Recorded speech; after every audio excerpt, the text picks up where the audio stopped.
So welcome. This is the pre-release party for Divided Earth, the second book of Dale E. McClenning here's Awakening Earth trilogy. Oh, you guys are Brazilian. That's great. Wow. Well, we're here to introduce Divided Earth, as I said. This is a science fiction novel that takes place in the future. You know what, Dale? You can tell us about it. Okay. Basically, Incident Earth happened in our future when Earth had basically joined under, World Council government. Everybody was peaceful. Then the aliens happened to show up and disrupted everything. They were much more powerful than anything Earth had, took what they wanted, and left. This caused kind of a crisis on Earth of faith in Earth governments and such. The Divided Earth is a story about what happened basically 27 years after the aliens left.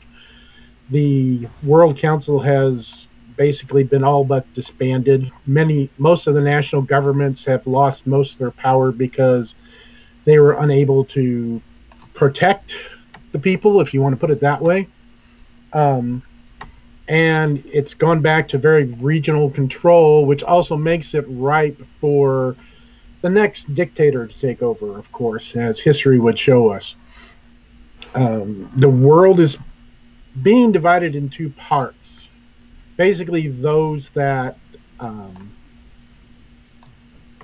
they're called alien worshippers. They don't necessarily all worship the aliens, though some do, because the aliens profess to be basically our God from the Bible. But those who have trying to place their trust in the aliens for Earth's future, and those that are deciding that no, we're still going to fight back, we're going to adapt, we're going to develop technology, we're going to take care of ourselves. The first group, at the start of the book, there are a number of churches, as they're called, that have started in these alien worship churches, as the other people call them.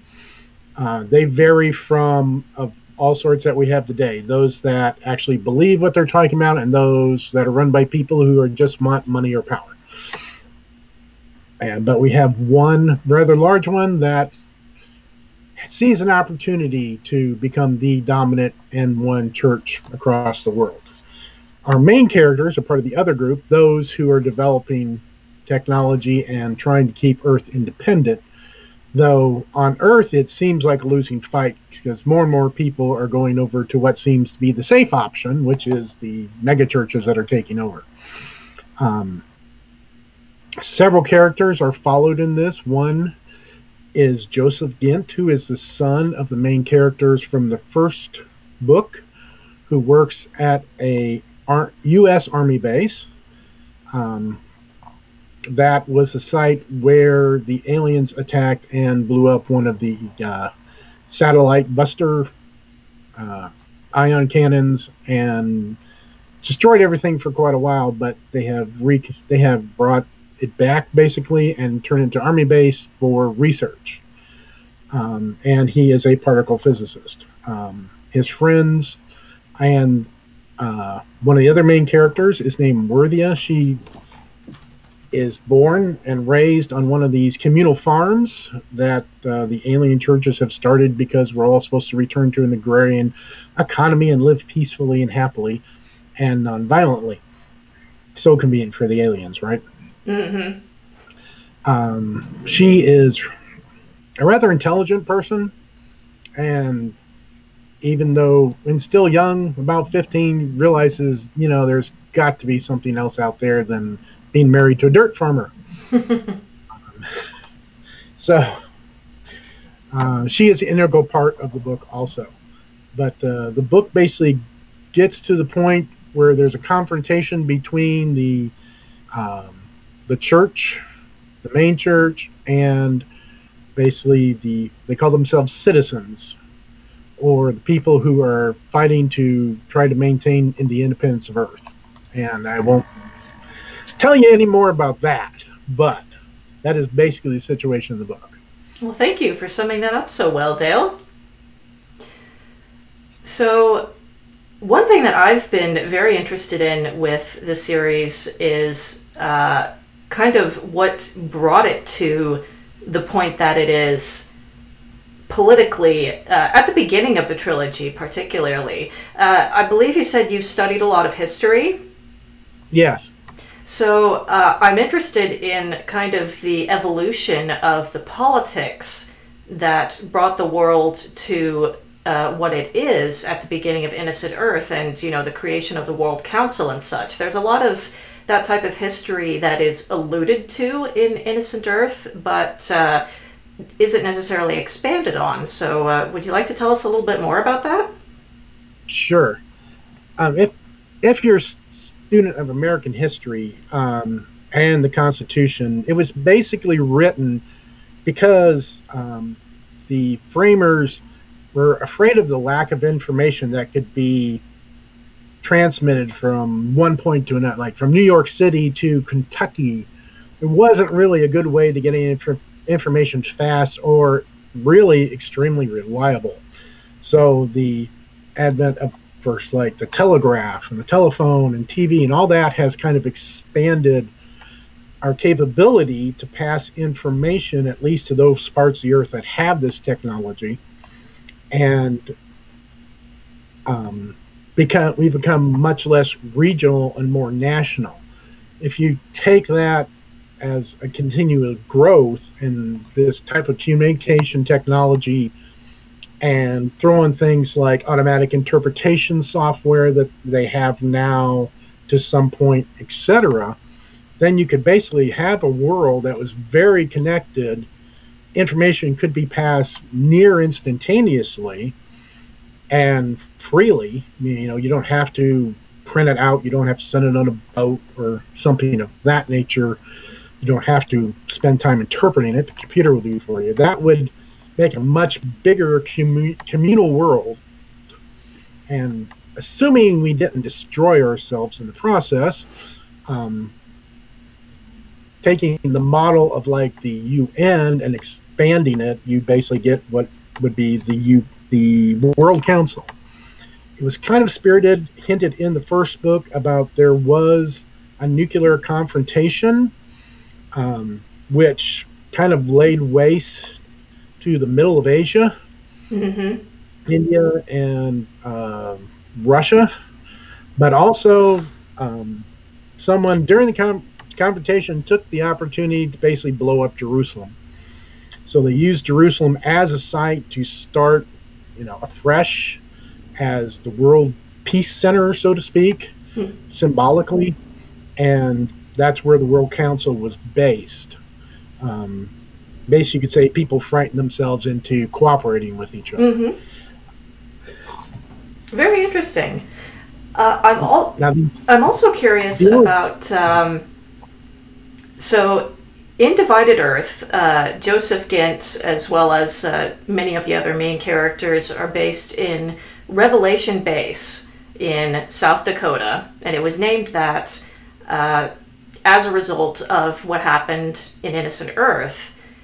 And in Innocent Earth, when the big event happened there, like, it just kind of rolled along, it all made sense to me, but now I'm curious, why South Dakota? Well, several reasons. One, everybody was afraid of the land because it had big explosion, though it really wasn't radioactive. You know, I mean, it burned off all the grass and all that kind of thing. But secondly, also, not all the alien equipment, you know, the angels or whatever you want to call them, not everything that they were was destroyed. That left alien technology littered around the place. Right. So to protect that, grab that, and be useful, they basically confiscated that area and turned it into an army base so they could keep everybody else off of it and set up a research center to look into this alien technology. Now, from a writing perspective, though, what made you choose this location for this center of activity? You know, even going back to Innocent Earth when it first came up. I was kind of thinking the old missile silos out in the Dakotas. Okay. You are familiar with them. Some people have like bought them and turned them into homes and all sorts of other things. But I was thinking, yeah, you got these old missile silos out in the middle of nowhere, literally. And that might be a really good place to hide somebody. That's true. In the first book. Plus, it's kind of out in the middle of nowhere, and something happens. It's not like you start fighting in the middle of New York City like Marvel Comics likes to do. That's true. So that kind of made sense to me. Okay, yeah. Thank you for that. I'm also very interested. There seems to be a lot of parallels in some of the things that happen in Divided Earth with things that are happening right now in the US. And science fiction writers are known to be prescient, but I just have to ask, when did you actually write the book, and was there any influence from some of the things that are either going on recently or have been building recently in the US?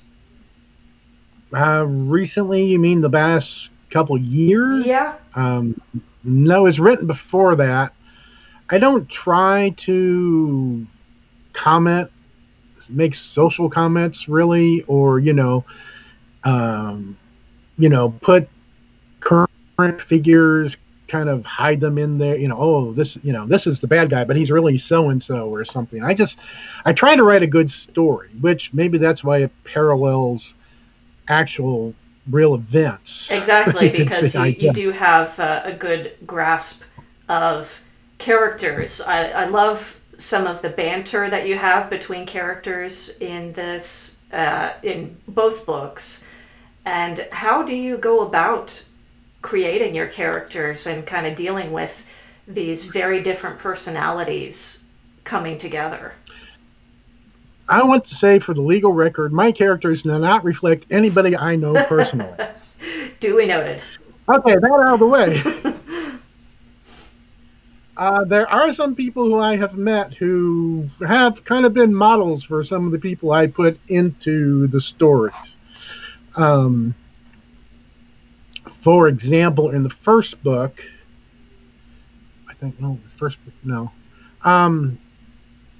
I have been known in some stuff I write to take characteristics of people in the extended family who, for example, might be really good at languages, and kind of put that characteristic in a character of the story. Okay. I think it basically comes from just watching people. Mm-hmm. What people are like, and then you say, okay, you have this character, he's a nerd, he likes gaming. Oh, I know nothing about that. And some probably have some of my own characteristics in there, of course. So I don't try to model them after a person, but I can't say I don't steal characteristics from them. I think all authors do that, certainly, and authors are certainly known for people watching and just kind of picking up pieces of people that we see or come into contact with. Ultimately, our characters are all people, so that's where you model them from. Right, and you got to remember, they're people, so their moods change, their attitudes change, they get grumpy, they get tired, they get mad, they get happy, and so all that kind of, should come out, at least in the main characters. And I liked how you brought some of that in, like in Innocent Earth, when Cindy was not getting enough sleep and she was just a little bit more snippy and nervous as a result. And I love little things like that help bring the characters to life. And another thing I really enjoyed about Innocent Earth was the fact that the main character, Arhus, is hypoglycemic. And it's just a small thing, but it adds another layer to him, a bit more realism, and had other consequences later on. I'm not going to spoil anything. Right. And like in Divided Earth, okay, we got a main character, and he's, well, I guess you call socially awkward, but covers it up. But that comes out as certain personality traits, and people take it differently, you know? Mm. Yeah, I love those different aspects that you give the characters, and, you know, some of the fun dialogue that comes up, you know, Wank always talking about his chicken wings, and... Right. Hey, he loves his chicken wings. What can I say? Who doesn't love chicken wings? Well, I think the chickens are wishing that we gave them Fair, back. fair.